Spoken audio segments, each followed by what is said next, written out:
けレシピはたっぷりきのこのレンジおこわ飯です。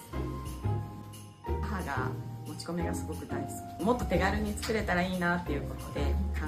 えて、しかもレンジで作れるおこわ飯です。お米とうるち米、もち米を割合を好きな割合に変えていつも作っています。